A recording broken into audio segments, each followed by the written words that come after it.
الإنسان في كبد أيحسب أن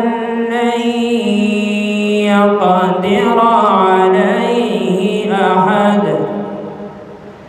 يقول أهلكت مالا لبدا أيحسب أن لم يره أحد ألم نجعل له عينين ولسانا وشفتين وهديناه النجدين فلاقتحم العقبة وما أدراك ما العقبة فك رقبة أو إطعام في يوم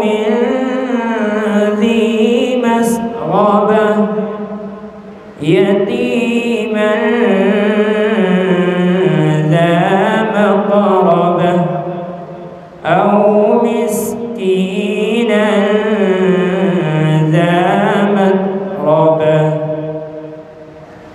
ثم كان من الذين آمنوا وتواصوا بالصبر وتواصوا بالمرحمة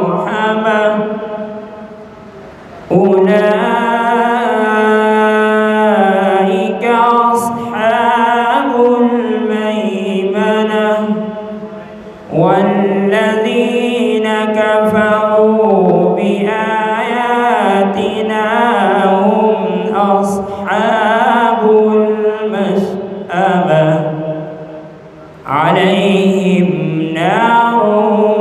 مؤصدة صدق الله العظيم.